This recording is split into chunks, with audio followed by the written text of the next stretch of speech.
aujourd'hui on se retrouve pour la TLR News numéro 18, toujours en compagnie de Basile Barco, Sylvester Lefort, Tom La Rouva.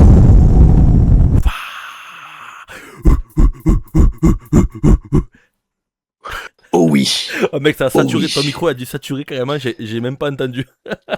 Des tympans ont été crevés. Eh oui. Oh oui. Oh oui. Mesdames et messieurs, le bel esprit est là. Le bel esprit est arrivé à la TLR News numéro. Combien, Alex? 18. Ah. Donc les amis, normalement, vous avez dû voir un j'ai petit oublié, hors-série. j'ai oublié de mettre le chrono. Ah, le chrono. Putain de merde, chaque fois, je le prépare et je viens à peine de le mettre. On a une minute. Au cas où. Parfait, c'est bon, t'inquiète. Donc vous avez peut-être vu la petite hors-série qu'on a fait juste avant sur la réunion de crise. Voilà, réunion de crise, Tom. Ça va pas du tout. La WWE ne va plus du tout. Moi, je vais arrêter de regarder. Est-ce que c'est vraiment encore la WWE? Gros, je vais arrêter de regarder, moi. Moi, je vais, tu vois, franchement, je veux pas te mentir, Tom. Tu sais très bien que moi, j'évite d'aller sur X. Mais je vais devenir comme eux maintenant. Tu fais bien. Je vais devenir comme eux. Je vais arrêter de regarder. Non, je vais arrêter de regarder. En fait, je vais jamais y aller. Je vais y aller que pour critiquer la WWE et je vais être un full guy à AEW. Tous les jours, je vais regarder de la AEW. Je vais manger du catch. Je vais aller prendre mes billets pour All Out à Londres. Et au moins, je vais me régaler, tu vois. Le truc, c'est. Après, attention, la AEW s'en prend plein la gueule aussi hein, sur X. Mais parce qu'en fait, tout le monde s'en prend plein la gueule sur X. Tu vois, c'est X, c'est X, Twitter, c'est de la merde, déjà, disons-le. Alors, pas uniquement, mais à 60%, 66%. Ouais, t'es gentil. Et, moi, j'aurais dit 95%, gros. Non, il y a quand même des bons. Il y a quand même des bons, des gars sympas, tu vois, des gars qui sont vrais et qui se cachent pas derrière des faux comptes. Ça aussi, c'est pas mal. Et non, et puis après, t'as des bons comptes complotistes. Hein. Depuis que Elon Musk a repris Twitter, tu t'as de tout dessus. C'est bel esprit. Franchement, c'est bel esprit. T'as de tout, tu vois. Et bon, enfin bref, ça pour dire. Ouais, non, réunion de crise. TKO signe l'arrêtement de la WWE. On a fait toute une TLR News hors série là-dessus. Et avant de faire la TLR News numéro 18, oui, mon cher Alex. Bon, avant ça, vite fait, parce qu'on l'a pas dit dans notre vidéo. Comment ça va? Bah écoute, ça va très bien. Et toi, comment vas-tu, Tom? Ça va. Là, un mois d'avril très très calme niveau catch. Je crois que j'ai qu'un show. Mais par contre, après mai, j'ai tous les week-ends de prix. Donc tu vois, c'est très bizarre en ce moment. Le catch, j'allais pas dire il y a des hauts et des bas, mais ouais, tu vois, autant en avril j'ai qu'un show. Et après en mai, Marseille, c'est la semaine prochaine. Oui, c'est le 18. 18 à Marseille. Et voilà, et après en mai, ça sera en mai, je fais combien de pays? Je sais plus. Il y a Bulgarie, il y a Allemagne. Sur un show, il y aura PCO. Oh, je vais peut-être faire une interview avec lui. Ah ouais, putain, ça serait pas mal. The Cult. Eh gros, je voulais regarder parce que j'ai à Béziers, l'aéroport, il va pas loin de là où c'est. Oberhausen, c'est. Ouais. C'est Oberhausen. Ouais. C'est pas Danhausen, c'est Oberhausen. Non, mais comment il s'appelle tu vas me dire de quoi, la ville? Non, l'aéroport pas loin. Wids. Ah fuck, je sais pas, moi où j'atterris. Je sais plus où j'atterris. Je crois que j'atterris directement à Oberhausen, je crois. Quand je bosse pour Cult. Ça fait des années que je n'ai pas bossé pour eux, Wrestling Cult. Mais ouais. Bon, en tout cas, il y a PCO. J'avais vu, c'est bel esprit. Ouais, bien, il ramène Gianni Valletta aussi. Graham, non, comment il s'appelle, le catcheur là de ROH. Tommy... Ah oui, Jonathan Gresham. Et pareil, lui aussi me fait rêver. Excellent. Ouais, de Jordan Grace. Et qui est une Paul Heyman Girl, je crois, bientôt. Et Jonathan Coachman.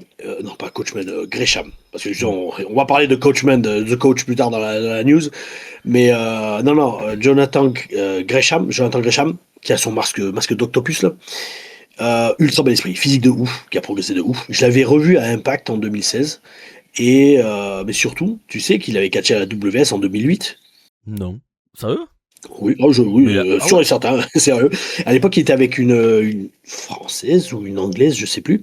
Et White Storm, qui lui parlait déjà à l'époque. Ouais, il l'avait ramené pour un week-end avec Flèche. Et Flèche l'avait aimé, mais par contre, le mec, il faisait 30 kilos de moins que maintenant, tu vois. Mais il catchait déjà super bien, tu vois. 2008, ouais, je te dis, c'est ça qui est énorme dans le catch, c'est que quand t'es là depuis longtemps, tu croises des mecs, tu les revois 20 ans après, tu fais, ouais, tu vois, frérot, tu te souviens de moi. Tu sais, il m'était arrivé la même chose avec Solomon Crow. Il s'appelle la TNA. Sami Callihan. Sami Callihan à la Impact, enfin TNA en ce moment. Je l'avais croisé en 2009 chez Dixon en Angleterre.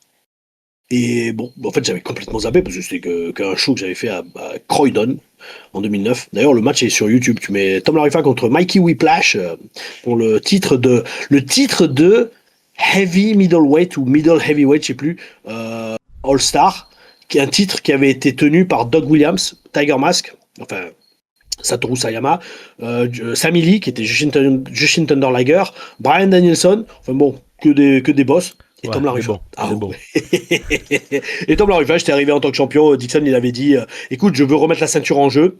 Et pour lui donner un côté international, t'es booké sur le show. Je vais te mettre en tant que champion. Et tu drops la ceinture contre Mikey Whiplash, qui était un catcheur anglais. Donc, voilà, j'ai eu la ceinture, cette ceinture à mon actif. Une ceinture qui est depuis les années 80, début des années 80.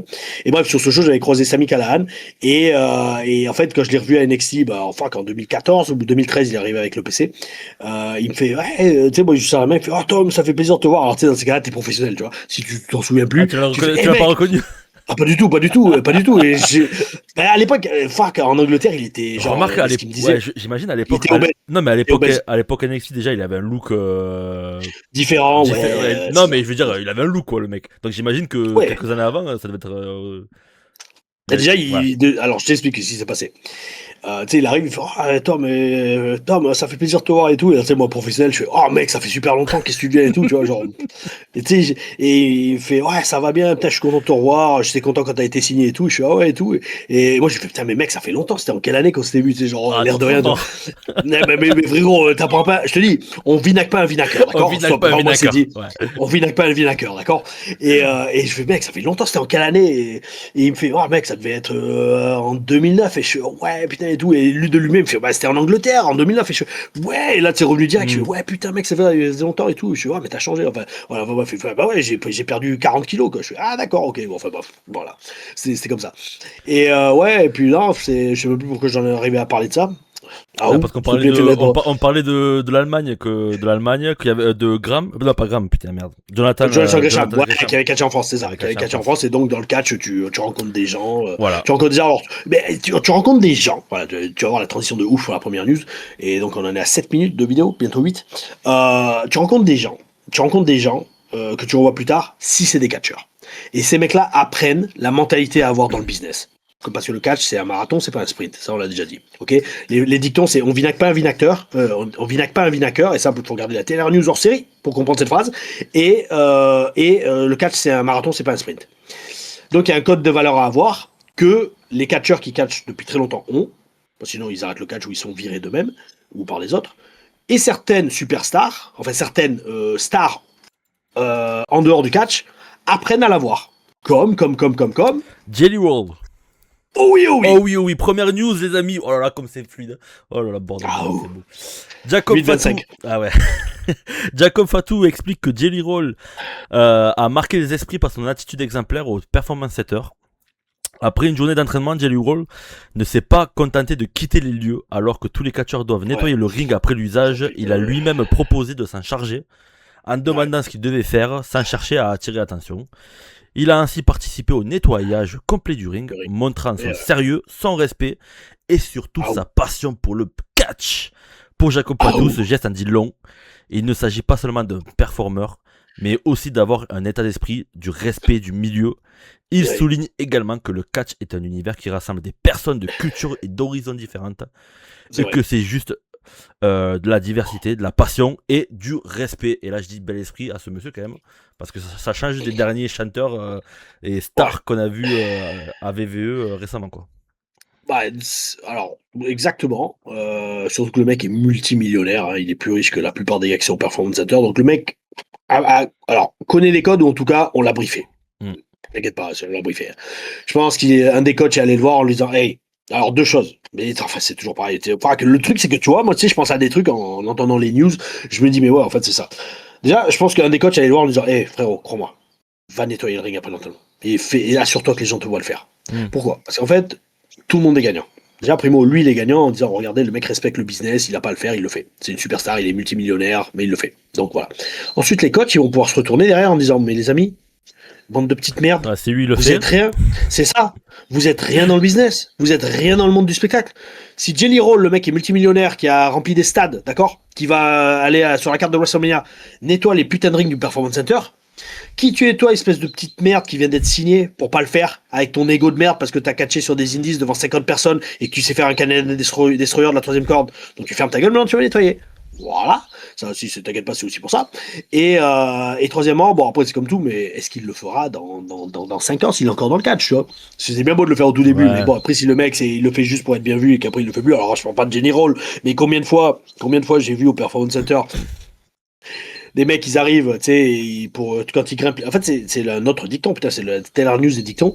En dicton, bah, je l'avais déjà dit, celle-là. C'est en catch, c'est be careful who you meet on your way up because you might meet them on your way down. Donc ça veut dire, grosso modo, fais gaffe quand t'es en train de monter, comment tu traites les gens quand t'es sur la montée, parce qu'après tu risques de croiser les mêmes personnes sur la pente descendante, tu vois. Et ça, le truc, c'est bon, après c'est pas trop de rapport avec Jelly Roll, parce que Jelly Roll, je pense pas qu'il va faire carrière dans le catch, mais en attendant, voilà quoi, c'est quand même bien de sa part qu'il ait fait ça, Bah, c'est et bien, ça me rappelle. Oh, que, totalement, ouais. non, mais même si ça a été dit par des coachs ou des mecs du. Ouais, il le fait, il le fait, c'est Il ça. l'a fait, enfin.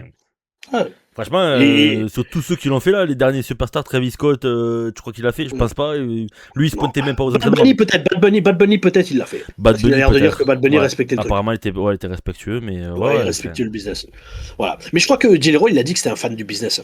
En Oui, grandissant, oui, je crois qu'il disait qu'il regardait quoi. Ah, mais je crois, là, il était, ça fait 1 an ou 2 où il est quasiment à tous les pay-per-view et tu le vois. Ouais, mais ça, à la limite, on s'en bat les couilles. Moi, je te parle de gamin, quoi. Oui, Je non, pense mais qu'il je vient pense regarder qu'il le est catch. vraiment catch. Oui, il est vraiment fan de C'est ça. catch. Ouais. Qui était fan de catch J'ai vu ça un gars récemment. Une autre des stars là qu'ils ont mis dans la feud, je crois, avec Sami Zayn et Avec Sami Zayn. ouais, Sami Zayn et Trick Williams. Ils ont pas mis un mec qui ressemble à Show Speed. Non, Show Speed, c'est avec LA Knight. Oui, ça oui d'accord, mais ils en ont mis un autre, mais j'ai oublié son nom. Bon enfin bref. Et le mec disait oui mais j'ai plus de légitimité que vous parce que moi je suis fan depuis longtemps, machin truc, et je regarde tous les PLE quoi. Bon qu'est-ce que tu veux frérot, mais bon enfin bref. Je sais plus le nom, enfin bref, parce que je sais même pas si c'est la bonne feud. Mais bref dans tous les cas, non ouais c'est bel esprit, bel esprit. Et ça me rappelle toujours, tu sais quand je vois des histoires comme ça, que tu sais que frérot j'avais quand même vu l'ouverture du Performance Center quoi. Ah bah oui. Mais t'étais arrivé juste avant, toi.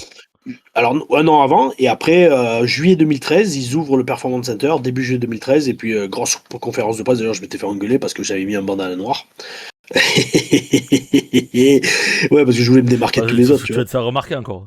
Ah, totalement, ouais, mais on avait tous les t-shirts gris, là, tu sais, Property of Ouais. Performance Center, tu vois. Et moi, ouais, ils avaient dit, ouais, voilà, tout le monde habillé pareil, et moi, j'ai mis un bandana noir. Ah, oh, bel esprit. D'ailleurs, j'étais juste derrière le podium, là où ils faisaient enfin, un peu légèrement sur la gauche, quand tu regardais à la télé. Enfin, qu'il y avait tout. Il y avait Stéphanie, il y avait Triple H, il y avait même eu Vince, je crois, il me semble. Ah, enfin bref, c'était un de ces jours. D'ailleurs, en fait, pensez, s'il vous plaît, parce que j'ai vu passer, pensez pour Elio, pour Aigle. Oui. Le pauvre, il s'est flingué Ouais, l'épaule. ouais.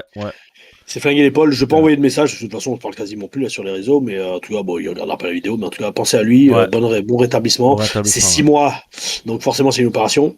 Je sais pas trop les blessures de l'épaule, hein. Est-ce que ça peut être 6 mois, c'est un labrum, peut-être déchirure du labrum, mais je sais pas ce que c'est, le labrum.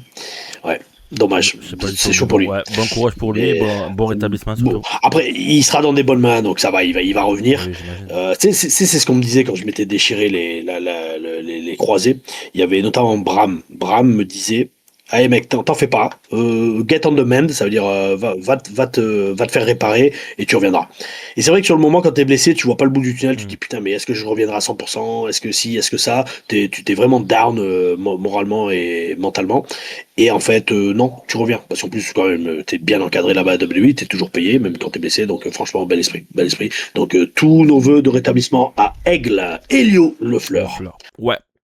Et d'ailleurs, il y a aussi rapidement les débuts de Dorian Van Dux. Oui. Dorian Van Dux. Et oui, mais du coup, c'est pareil, ouais, ça s'était enregistré, du coup, c'était à la triple A. Ouais, triple A, c'est ça. Mais putain, fuck, ils ont enregistré ça il y a un mois. Hein. Ben oui, parce que ça fait déjà. J'avais vu les stories. Mais ouais. Mais comment ils fonctionnent triple A? Ça veut dire qu'en fait, ils font des enregistrements. Enfin, que je capte rien. Je comprends plus rien. Tout ce que je comprends, c'est que Lola Vice. Ouais, ça bougeait bien. Mais fuck, ça bougeait trop, tu vois. J'ai vu un enchaînement entre. Elio et l'anglais là. Nathan Fraser. Nathan Fraser, c'est ça? Ouais. Ça bouge. Non, ouais, enfin, Nathan Fraser, c'était dans les indies, je crois, mais je crois pas qu'il s'appelle comme ça. T'es sûr? Je crois. Hein. Non, Fraser, là, l'ancien partenaire de l'espagnol avec le masque. Ah je non, crois que c'est Nathan Fraser. Ah, je confonds avec celui que t'avais Nathan Angel. Nathan Angel. Nathan Angel. Et Nathan Angel. Voilà, ouais, non, c'est ça. Nathan Fraser, ils ont fait un enchaînement avec Elio, alors, truc de ouf. Truc de ouf, d'athléticité. Fuck, ça va trop vite. Mais après, sûrement, c'est le style qu'ils veulent. Ils doivent leur dire, c'est balance la sauce, ouais. Mais fuck, c'est ça bouge. Fuck, il y a presque rien qui est vendu, en fait. C'est ça qui est dommage. Putain, les mecs, ils te font des trucs de ouf, mais il y a rien qui est vendu. C'est allez, yeah, allez, je tag. Ah, fuck. Enfin bref. Après, c'est un bon début. C'est un show télévisé, triple. Ouais, et puis tant que le mec est payé et qu'il se blesse pas, malheureusement là maintenant il est blessé, c'est ça qui est chiant. Mais voilà, c'est ce qui compte, c'est de faire ce que le patron veut, tu vois. C'est comme tout, mais quand les gens ils disent ouais mais il est pourri, lui il fait que des squash matchs, il fait que de jobber, ouais mais frérot, autant que t'es payé et que c'est ce qu'on te demande de faire. C'est clair. Je redis, si tu joues dans un film, on va pas dire ah mais il est pourri, il a pas le rôle principal. Ouais non mais ils étaient engagés pour faire ça, donc tu veux que j'aille courir devant la caméra, mettre un coup de boule à Brad Pitt et dire ses lignes, c'est pas comme ça que ça marche. Tu veux que je me commence à me battre pour de vrai, que je mette KO? Ouais, exactement, ouais. Ah, deuxième news, les amis. Attends, et dernier truc quand même, on continue à cracher sur X. Le problème, c'est qu'après, quand t'es trop crédible dans ce que tu fais, là, ils comprennent plus que c'est un work. Oui. D'ailleurs, ça s'est vu dans le catch français, toi, t'es le plus gros connard, mais t'es le seul qui est encore là, qui est pas encore tombé.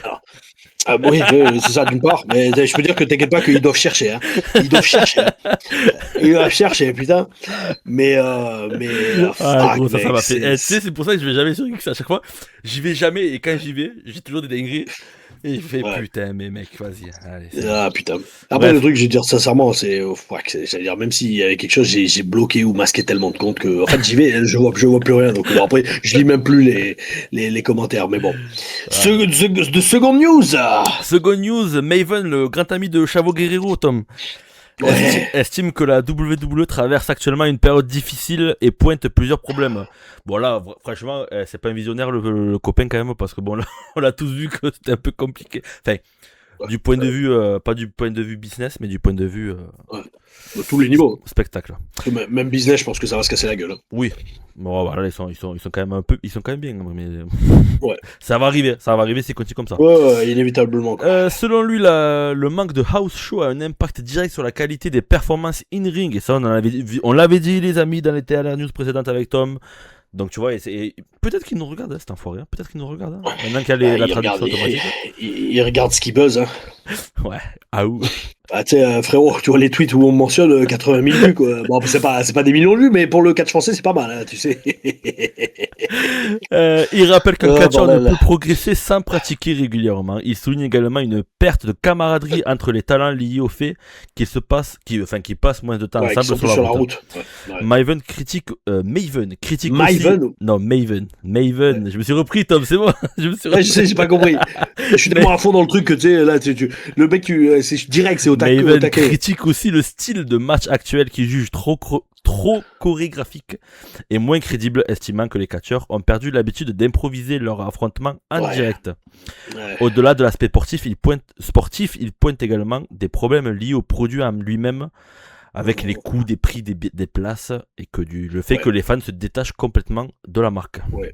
Ça on verra ça après, le coût des places, surtout pour la dernière news. Ouais, tout à fait. Mais ouais.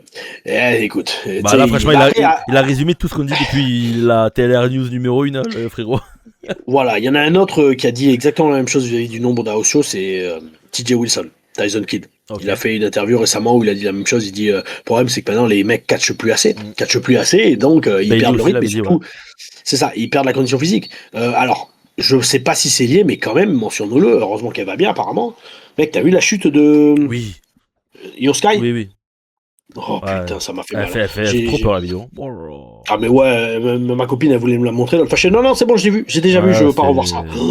Elle est passée à 2 doigts de la chaise roulante, la pauvre. Vraiment. Là, et alors, est-ce que c'est le fait justement de plus trop faire de combat? Je sais pas. D'ailleurs, je regarde un truc, tu sais, moi je suis TJ Wilson et Natalia sur Instagram, je vous conseille de les suivre, parce qu'ils ont leur petite école, la Dungeon 2.0, un truc comme ça. C'est toujours rempli. Et c'est rempli de mecs qui sont sous contrat WWE. Souvent, le tiers des gars, c'est des mecs qui sont sous contrat TNA ou WWE, parce qu'ils se rendent compte que putain, on a besoin de s'entraîner. Alors après, je comprends pourquoi les mecs vont pas au Performance Center. parce que c'est quasiment à côté. Hein. L'école de TJ et de Natalia, elle est vers Tampa. Allez, à 1 heure de route, t'es au Performance Center, un peu plus, 1 heure et demie, quoi, tu vois. Surtout que, bon, on remarque le prix d'essence est cher maintenant. Merci la guerre en Iran, quelle connerie ça. Oh mon dieu. Oh, on va pas commencer à en parler. Bon, bref. Et ouais, parce que là, je commence à penser confinement énergétique. Oh oui, oui, on suit le script. Ouais, donc TJ en parlait de ça. Et bon, le seul truc, tu vois, de ça, bon, après, ça n'a aucun rapport avec vraiment ce qu'il dit, c'est Maven, respect à ce qu'il fait sur YouTube. Mais respect à ce qu'il fait sur YouTube. Mais est-ce qu'il a vraiment la légitimité pour se poser en expert du catch? Je cite Chavo Guerrero, d'accord? Je parle pas par rapport à moi, d'accord? Il a fait beaucoup plus d'argent que moi et il marche beaucoup mieux sur YouTube. Mais tu vois, il veut faire l'expert du catch. Je redis, hein, Chavo, c'est quand j'en avais parlé avec lui en lui disant, pour ceux qui n'ont pas suivi l'histoire, parce que tu l'as même dit toi, le pote à Chavo. Chavo Guerrero, il avait été booké à Béziers il y a 2 ans, je crois, c'est ça? Oui, c'est il y a 2 ans. Ouais, il y a 2 ans. Ouais. Ouais, il y a 2 ans, et moi je l'avais babysité à Nice pendant 2 ou 3 jours. Il était avec sa femme. Et un jour, on était en train de manger. D'ailleurs, il m'avait payé le repas, très gentil. À Villefranche, c'est juste à côté de Nice, un endroit magnifique. Villefranche-sur-Mer. Et moi, je lui fais, mais tu sais, on parlait, putain, le mec, il m'explique comment c'était de catcher avec Eddie, de grandir au Mexique, putain, c'était magnifique. Hein. Waouh, je lui posais des questions et tout. D'ailleurs, je l'avais dit, mais je le redis, Chavo est un excellent architecte. Vas-y. Eddie Guerrero. Ah, je croyais que tu parlais d'Eddie Caroui. Comme ils l'ont Non, bah non, non, ouais, bah oui, non, mais Eddie Guerrero. Et oui. Et d'ailleurs, comme je disais, Chavo Guerrero est passionné d'architecture. Ok. Il m'a fait rêver. Le mec, tu sais, il regardait les immeubles en France. Il a dû se régaler alors à Nice, là-bas. Ah putain, ouais, non, mais même, tu sais, voilà, enfin, à Nice, je sais pas, mais à Villefranche, il y avait des vieux bâtiments, il regarde, il fait, tu vois ça? Ça, c'est super, tu vois, parce que le balcon, tu vois qu'il rentre dans le béton comme ça, tu mets 2 poutres en métal ici, Okay. tu mets une colonne là. Je le regarde, je lui fais, mais vous avez fait des études pour ça? Il fait, non, je sais pas, j'aime ça et j'ai l'œil pour ça. Je fais, ok, d'accord. Tu vois, enfin, bel esprit. Bon, bref, et on parlait de catch et tout, et moi je lui fais, mais putain, t'as jamais pensé à faire, enfin, vous, mais en anglais, c'est tu et vous. Moi, je fais, t'as jamais pensé à faire un podcast ou raconter tes anecdotes? Putain, parce que c'est énorme. Le mec, c'est quand même l'un des derniers d'une génération. Ah ouais, c'est une famille de catcheurs. Oh, ben oui, mais même frérot, c'est un des derniers d'une génération. Années 90, ce qu'on appelait les Radicals, tu sais. Alors oui, il n'était pas dans le groupe original avec Perry Saturn, Eddie Guerrero, Chris Benoit et Dean Malenko, mais le mec fait partie de la bande. Le mec, c'était un des cœurs des mid-carders de la WCW, qui a porté la WCW, la mid-card sur ses épaules. Il a été ramené à la WWE pendant 10 ans, de début 2000 jusqu'à 2010 à peu près, ou peut-être un peu moins, peut-être 2006, 2007, 2008. Le mec, il était toujours en activité, avec des bons matchs. Il a vécu... champion, je crois. Hein. Ouais, il fait partie du groupe Eddie, Rey Mysterio, Chris Benoit, tout ça. Yo, le mec, c'est un des... et surtout, attention, ouais, sans être méchant, enfin, c'est pas une question de méchant, mais réaliste, il est encore vivant, le gars, tu vois. Eddie, il est plus là. Chris Benoit, il est plus là. Bon, Perry Saturn, il est là, mais bon, plus trop, on va dire. Là, ouais. Il a pris cher, tu vois. Fuck. Dean Malenko, pareil. Dean Malenko, je crois qu'il a Alzheimer, malheureusement, le pauvre. En tout cas, tu vois qu'il a vraiment pris cher. Hein, je l'avais vu cet été à l'AEW. D'ailleurs, en parlant de Maven, tu l'avais dit, hein, t'avais bien aimé son pote. Son vlog. Il a fait un vlog, ouais. C'était Backstage à AEW. Ouais, bah, tu vois que Exactement, c'est l'année dernière, et bah tu vois, je l'avais regardé avant d'y aller. J'ai regardé un peu comment c'était l'ambiance backstage, pour voir un peu l'ambiance backstage à AEW avant d'y aller en juillet à Chicago, et ça m'avait bien aidé. Ça m'avait mis à l'aise, parce que je m'étais dit, ouais, ça a l'air plus chill et laid back que WWE. Ouais, et ça, c'est le cas. Mais c'est un peu plus quand même le bordel, hein, parce que c'est grosso modo, tout passe par Tony Khan. Donc pour y avoir accès, c'est dur.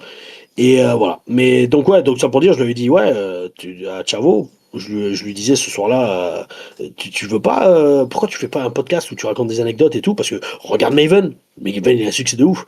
Et là, sa réaction à Chavo, c'était, oh Maven, arrête, me parle pas de ce gars. Et je fais, ah ouais, et tout. Je fais, ouais, mais ce mec-là, il a été combien d'années à la WWE? 3 ans peut-être. Il arrive avec Tough, on lui a tout donné sur un plateau d'argent, le mec, il a pas payé un seul dû. Il a jamais catché sur une indépendante. Qui c'est ce mec-là? Qui c'est ce mec-là pour oser parler du business dans lequel Eddie et moi on a grandi et où on a tout donné, quoi, et que Eddie même y est resté, tu vois.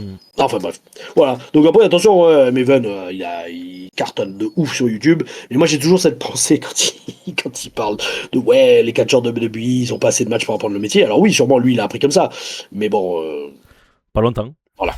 Ouais, voilà, c'est ça. Et puis bon, après c'est ok, d'accord, je redis, il a fait énormément Maven, plus que moi. Mais bon, c'est pas non plus, il a pas le main event de WrestleMania.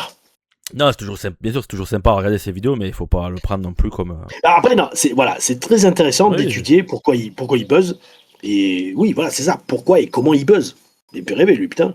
Alors, est-ce qu'il achète les vues? Je pense pas. Après, il fait de bons trucs quand même. Il fait de bons trucs. Bah non, mais genre le truc, le vlog dans le backstage AEW, tu tapes ça, il n'y a que lui qui le fait. Voilà, mais frérot, là tu me cites une vidéo sur des dizaines et dizaines qu'il a fait. Qu'est-ce qu'il a fait d'autre de bien en vidéo? Il a fait que des trucs plus tactiques, mais gros, c'est Internet, c'est ça qui marche. C'est ça. Mais voilà, mais est-ce que ça veut dire que c'est bien? Bah c'est bien. Non, mais à part, est-ce qu'il y a un autre mec qui fait des vidéos qui te dit combien il a gagné? Steve Richard. Steve Richard. Mais mec, Steve Richard, tu vois, attends, mais Steve Richard, il a plus de légitimité, tu vois. Oui, ok. Totalement. Mais va à Paris quand ils vont faire Raw et demande combien de gens connaissent Steve Richard. Ouais, maintenant il commence à bien marcher, hein. Il commence à faire pas mal de vues. Hein. Je sais pas. Et il fait pas mal de putaclic, hein. Je suis pas sûr. Oui, mais sur la vidéo, mais les gens ils savent même pas qui c'est Steve Richard. Ouais, mais après, est-ce qu'ils vont savoir qui il y a eu le putaclic et tout, c'est plus de, c'est quoi, 2006, Maven? Non. Ouais, non, mais frérot, Maven aujourd'hui est connu par rapport à ce qu'il fait sur YouTube, il est pas connu par rapport à ce qu'il a fait dans le catch. Ouais. Donc, mais non, Steve Richard, il commence à bien marcher. Hein. Et je te redis, beaucoup plus de respect pour le catch dans sa carrière, ce qu'il a fait pour Steve Richard que Maven. Alors après, comme d'hab, il y en a, ils vont dire oui, mais Maven c'est un jobber. Oui, d'accord, mais attends, le mec. Vous savez, pour être un jobber, c'est pas facile. Hein. Il faut savoir bien chuter, il faut savoir bien faire mousser son adversaire. D'ailleurs, je cite, c'était qui? Rob Van Damme.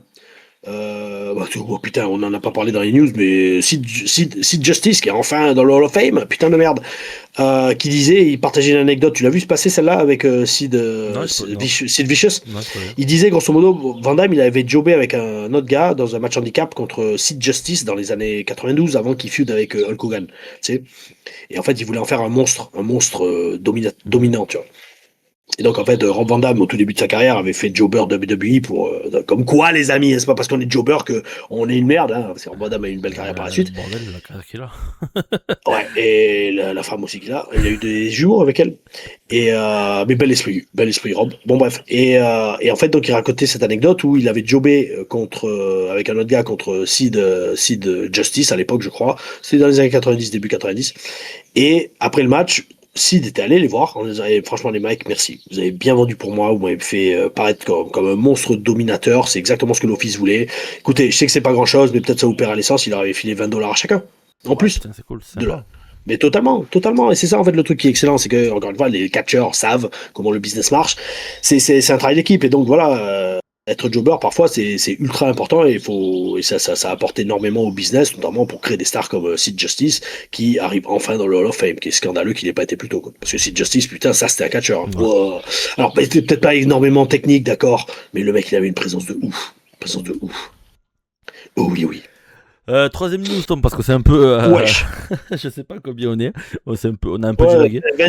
28-30. Oui, on est à la troisième news. Donc troisième news. C'est via le podcast de Coach and Bro Show de Jonathan Kochman. Sur ma catcheuse préférée. Sur Jonathan Kochman qui critique les performances de Jade Cargill. Oh, non, il ose. Il a osé. Bah c'est normal, il est plus sous contrat, donc c'est bon, il peut oser maintenant. Oh, il peut dire ce qu'il pense vraiment. Il a exprimé des réserves, ça va, tu vois, il est sympa, il a exprimé des réserves, il a pas dit qu'elle était bidon non plus quand même. Attends, ça, c'est un ralenti qui s'en occupe. Ouais, on sait jamais s'il peut rechoper un contrat.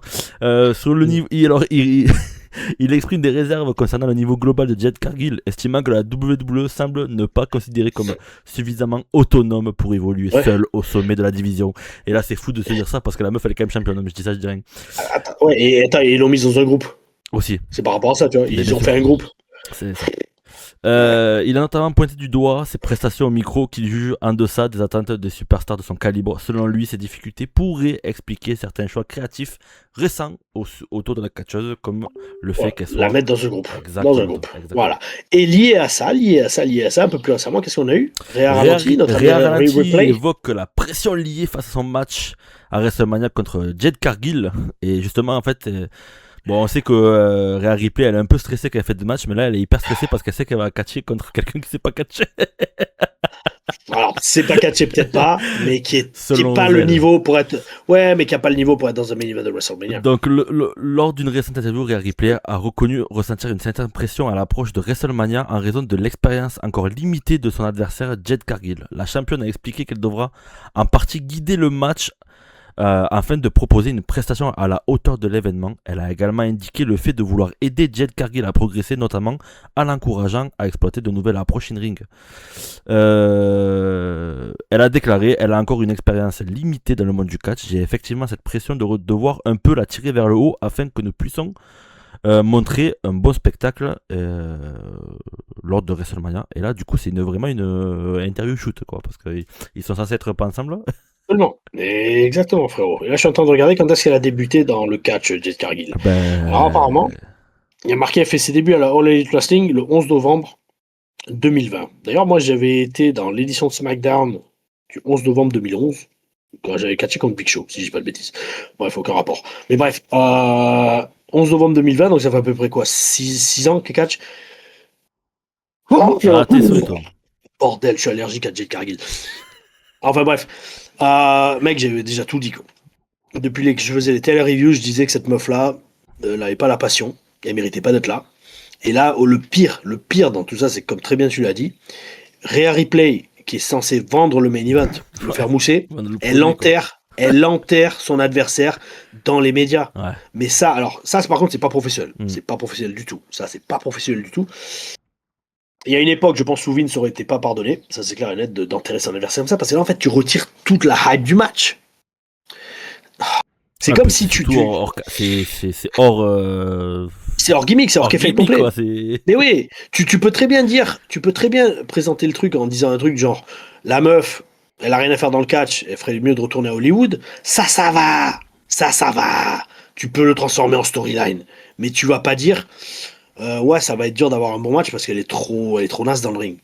Non, mais le truc qui fait le plus mal, c'est justement le fait qu'elle te dit je l'adore et je veux l'aider. Non, c'est de la merde ça. Vraiment. Mais ça fait encore. Non, mais justement, ça rend encore plus merdique le propos, tu vois. Mais. Genre, mais comme t'as dit, genre tu dis écoute, je vais t'écraser, t'es trop bidon. T'as rien à faire à la WWE, retour dans les indies. Mais j'aime bien, attention, je l'aime beaucoup. Hein. Okay. Ouais, tu vois, c'est. Mais c'est. Bah, quand j'ai vu cette news, il faut que je te l'envoie, il faut qu'on en parle. Mais surtout, c'est le. Attention, respect à ce que fait Rhea Ripley dans le ring. Mais c'est pas professionnel du tout, je comprends pas comment le service média de la WWE a pu laisser passer ça. Alors après, attention, comme on dit en catch, notre dicton, c'est la TLR News des dictons. En catch, on avait un dicton qui était, et ça j'en avais parlé dans ma TLR Stories où je parlais de mon match à TakeOver, c'est plus facile de demander pardon qu'une autorisation. Donc, elle a fait son interview, elle a enterré son adversaire, et après coup, je suis vraiment désolé, pardon. Ouais. Qu'est-ce que vous allez faire? De retirer de la carte de WrestleMania? Vous avez investi des millions de dollars en moi, j'ai un salaire à plusieurs millions par année, qu'est-ce que vous allez faire? C'est comme Cody. Déjà, on va faire la carte. Voilà, c'est exactement, c'est comme Cody quand il a fait sa promo à Raw, si c'est vraiment shoot contre TKO. Tu vois, si c'est vraiment shoot, qu'est-ce qu'ils vont faire? Le virer? Non. Ok, pardon, je suis désolé. C'est plus facile de demander pardon qu'une autorisation. Par contre, imagine qu'elle va voir l'office de la WWE et fait, au fait, je vais avoir une interview là, avec un média là, sur internet. Est-ce que j'ai le droit de dire ce que je pense vraiment de Jade Cargill, comme quoi elle est pas prête pour le main event de WrestleMania? Mais non. Là, tu demandes pas l'autorisation pour ça, tu demandes pardon, mais pas l'autorisation. Enfin voilà. Mais fuck, c'est chaud qu'on en arrive là, quoi, que les gens s'enterrent en public en fait. Ouais, comparons, mec, frérot, c'est comme si, je sais pas, t'es dans une équipe de foot, de rugby et que tu dis de tes partenaires, bon, par contre, je sens mal le match parce que mes partenaires savent pas jouer. Ouais, c'est chaud. Hein. Ouais. Et tu vas te faire défoncer par le locker room, par le coach. Ou alors, alors là, il y a un prochain film qui arrive.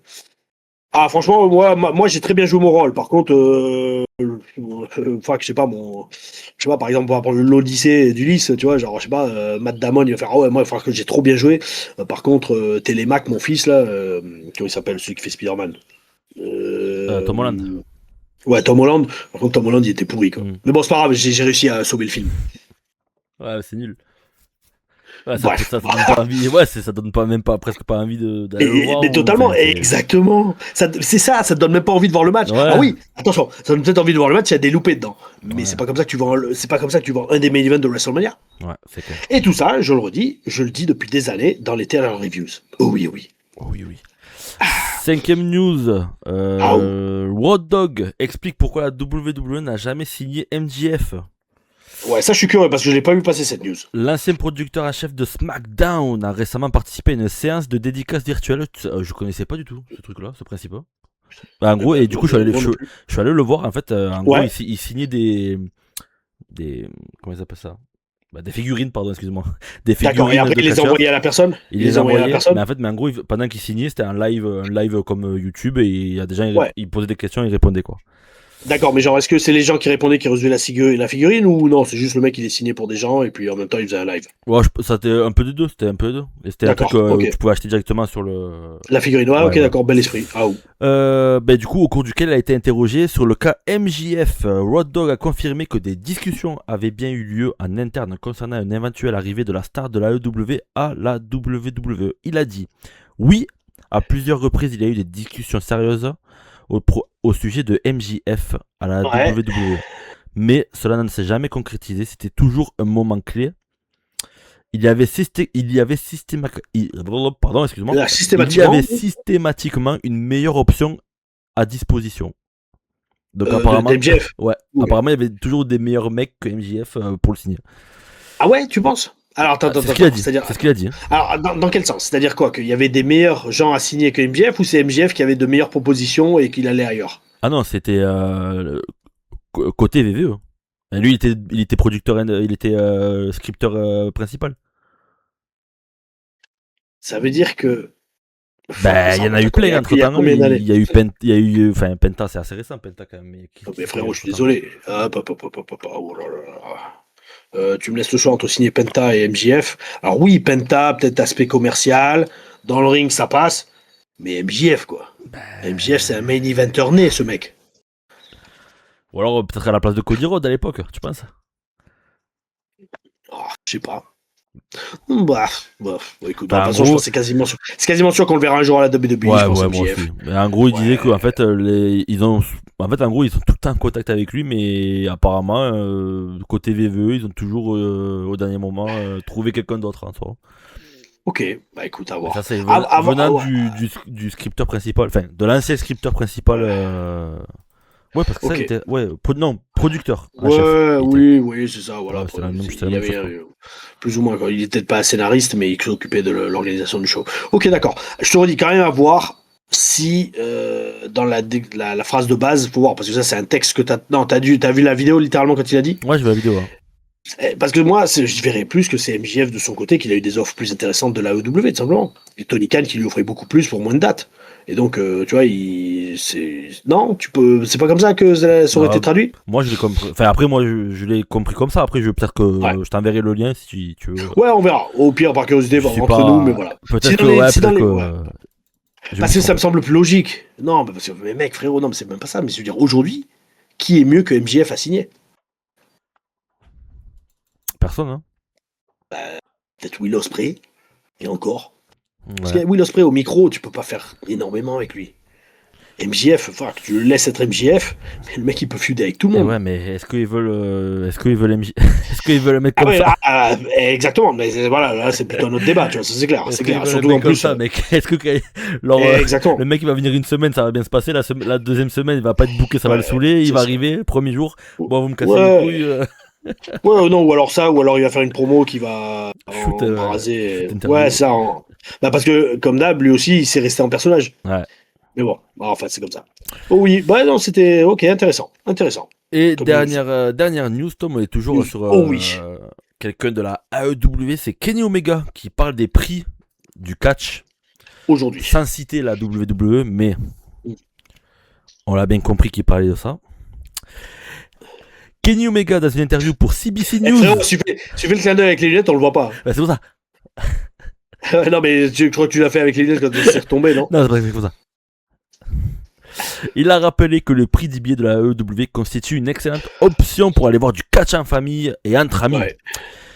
Omega a déclaré qu'il n'était pas nécessaire de vendre un enfant pour aller voir un show. Il a déclaré, je pense L'image. même, ouais, l'image, ouais, L'image est bien choisie, surtout aujourd'hui, ouais. avec les dossiers Epstein et tout. Ah ouais, c'est bien choisi, quoi. Et donc c'était cette interview. Alors l'interview c'était avant le show de Dynamite à Winnipeg où il y a eu Chris Jericho qui était de retour d'ailleurs. Ouais, qui est revenu, bel esprit. Ouais, bel esprit. Donc c'était juste avant ce show-là. Et donc il a dit que lors de cet enregistrement... C'est chez Chris Jericho d'ailleurs. Ouais, c'était Winnipeg. C'est un hometown. Il a dit qu'il allait avoir apparemment un double enregistrement à Winnipeg. Donc vous allez voir énormément de AEW sans avoir besoin d'hypothéquer votre maison ou vendre votre premier enfant. Ouais. Ou vendre un rein. Ce n'est pas une critique envers d'autres compagnies. C'est simplement que si vous voulez découvrir un produit télé, vous voir à la télé, passer un bon moment et comprendre ce qui rend l'AEW spécial. Vous pouvez le faire à des prix raisonnables.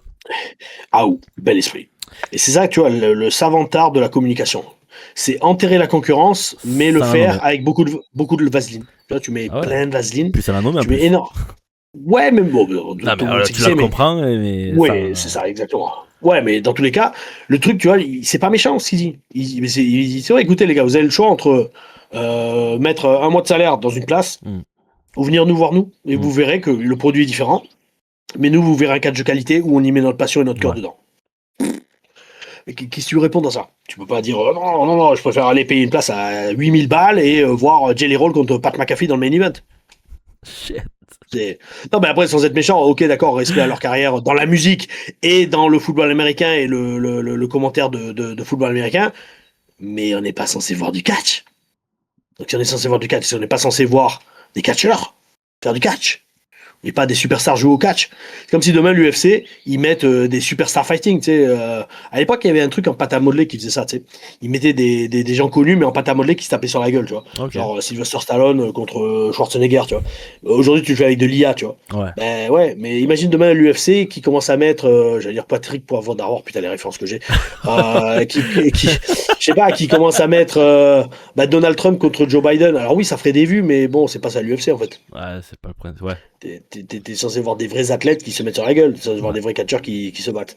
Enfin bref, écoute, on va pas apprendre à Tikeo à faire du business, ils arrivent encore à vendre des places à combien c'est, je crois Paris, c'est quoi, c'est en Italie où tu payes un pack 8000 balles. Pâtes, c'est ça, tu fais des pâtes. Mec, c'est honteux. En France, tu vas aller faire du pain. C'est honteux. Tu vas aller faire du pain avec Elio Lefleur et voilà, en Belgique, tu vas faire des frites avec Dorian Van Dux. C'est honteux, mec. C'est abusé. Bref, j'ai pas envie de rentrer dans ce truc, mais c'est. Et non, écoute, on rappelle que. Si les gens payent pour ça, c'est qu'ils ont raison. Bah oui, non, mais c'est. Là, on est presque. Moi, je te dis, on est à la limite de la dignité humaine, là. Va faire des pâtes avec. Mais mec, mais oui, non, mais. Abusé, ouais, putain, c'est genre. C'est même mieux, c'est. Va toucher. Non, pas toucher, genre. Pour 10 000 balles. Si tu rajoutes 2000 € de plus, tu auras un mouchoir dans lequel c'est mouché Tiffany Stratton. Ouais, non, mais c'est ça, ouais. Ah, ça varie ça. Mais, bref, écoute. Tiffany Stratton, on en parle. Mais mec, on en parle. Tu m'as envoyé la news. La news? Ouais, la news où elle dit c'est bon, je vais arrêter le catch, je vais mettre au cinéma. Ah oui, je vais aller au cinéma, ouais. Ah ouais, on l'a pas mise. C'est vrai qu'on l'a pas mise. C'est vrai. Putain, on la met en bonus. Bon, voilà. Non, bah les couilles, allez, c'est un easter egg. On filme le lundi de Pâques. On filme le lundi de Pâques. Ouais. Oh oui. Ouais. Connexion de l'univers. C'est un easter egg. Tiffany Stratton. Alors du coup j'ai plus l'article dans les yeux, mais elle avait fait une interview où elle disait en gros que elle voulait déjà aller faire du cinéma. Alors suite au dernier SmackDown où elle a failli se tuer, et son adversaire aussi, c'était Julia sur le Swanton Bone. Oh là là, mon dieu. Et moi, avec, je me souviens, mais du coup, je vois ça, je fais, oh bah attends, je vais l'envoyer à mon pote Tom. Ouais, tu vois, Tom. À mon pote Tom, je dis, oh mais Tom, regarde ça. Ouais, après tu me dis, ouais, à l'époque de Vince, elle aurait été en mid-card, low-card, non, je pense même pas. Low-card, je dis, ça passerait pas. Elle aurait déjà jamais dit ça, primo. Et deuxièmement, ce serait fait engueuler, j'ai envie de dire, mais aujourd'hui, qui va l'engueuler? C'est limite les catcheurs qui tiennent par les couilles la compagnie, je sais pas. Who fucking knows, mec. Puis tu vois, elle dit ça, mais c'est comme Ronda Rousey qui revient à l'AEW. Ouais. Oh, mais meuf, t'as chié sur le catch et là tu reviens parce qu'il y a un gros chèque. Enfin bref, mec, le business change. Ouais, mais tant qu'on peut aller faire des pâtes avec des catcheurs, moi franchement, je suis. Ouais. Je me dis l'humanité, tu vois. Ouais. On est bien. Ah ouais, c'est clair. Non, mais en plus pour 8000 balles, frérot. Ouais, 8000 balles surtout. dans un monde où t'as j'allais dire une fausse guerre. Non, la guerre est réelle sur le terrain, mais les raisons de la guerre en Iran, c'est de la grosse merde. C'est juste qu'ils veulent pousser leur agenda de crise énergétique et de grand Israël et compagnie. Ça fait monter le prix de l'essence. Mais à part ça, mec, je vais aller payer 8000 balles pour faire des pâtes avec une superstar de WWE, quoi. Ouais. Et je rappelle que le prix minimum à All Out Londres est 39 euros, je crois, il me semble. Et le maximum, c'est combien, rien que ça? 500 balles peut-être. Ouais, franchement, je crois que ça doit être moins de 1000 euros. Facile. Ouais, je pense facile. Et le catch sera au rendez-vous, 4 heures de catch. Ouais. Alors après, ça a un style de catch Au vraiment Wembley. hardcore. Ouais, c'est Wembley Stadium. Ouais, Ouais, il me dans un semble. beau stade Ils et ont eu tout. 20 000 passes, ils ont vendu 20 000 passes déjà. Bel esprit. Non, mais Bel c'est esprit. bien. Heureusement que la EW existe. Ouais, Franchement, c'est heureusement beau. que la EW existe parce que c'est ce qu'il faut, les amis. Ouais. Oui, oui. Et heureusement que les TLR News existent, les amis. Ah, ou bel esprit. Et heureusement que vous existez pour continuer à regarder et participer. Ah, ou bel esprit. Donc, qu'est-ce qu'on a bientôt, Alex, en plus? Bon, donc ça fait TLR News avec la TLR News hors série qu'on vient de faire. On doit se faire la parole de catcheur. Parole de Les prises. catcheur, on va se faire d'autres prises. Voilà, je pense qu'on a déjà sélectionné les prises. Ouais. Alors, on a quoi? On a le DDT, je crois. Mais attends, on va pas le dire à deux. Oh, tu veux le dire maintenant? Alors ouais, comme ça, si jamais les fans veulent aller, il y a une prise qui revient beaucoup, why not? Alors, Il y a attends, la je vais corde à noter. linge. Alors, Il y a la corde à linge. on avait le DDT, Ouais, le leg drop, ouais, pas mal. crossline, corde à linge. Crossline? Ouais. Clothesline. Clothesline. Clothesline, S'il te plaît. clothesline. Arrête, frérot. Clothesline, attends, parler. c'est moi, clothesline. Non, mais tu sais pourquoi je dis ça? C'est trop marrant.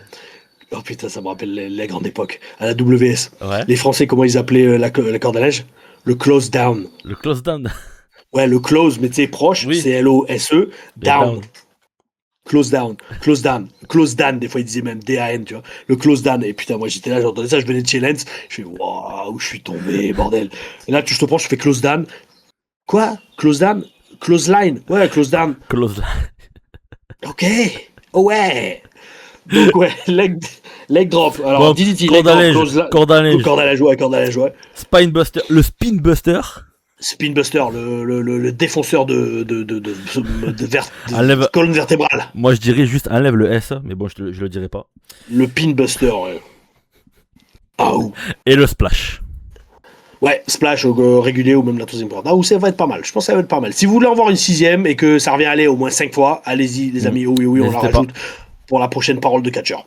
Alex, comme d'hab, merci, amigo. Merci à toi, Tom. Toujours un plaisir. Les amis, Ah, n'hésitez pas à commenter, à donner les prises si vous voulez des prises, à nous donner vos avis sur les différents sujets qu'on a donnés. Ouais. C'est super intéressant. C'est pour ça qu'on fait des vidéos comme ça. Nous, on donne nos avis, mais on a au moins le vôtre et au moins ça peut. Il y a débat, les amis. C'est le principe. Absolument. Et n'oubliez pas aussi, analyse de classique, chaîne Odyssée en dessous, parce que YouTube bloque les vidéos. Pardon? Oui, bon, j'ai pas bloqué mon RAW, non, quand même pas. Oui, pue, bordel, c'était saucisse veggie. Encore Oh mon dieu. Oh, total, ouais, avec des épinards, là, parce que j'ai bien mangé ce week-end. Et YouTube bloque les vidéos, mais bon, oui, sur Odyssée, il y a tout qui est posté. Alex, merci à toi, frérot. Merci à toi, Tom. Je te souhaite une bonne semaine, des bons repos, vu que en ce moment ça va être un peu plus tranquille. Et on se dit à bientôt. À bientôt, les amis. À bientôt, Alex. Oh oui, bel esprit,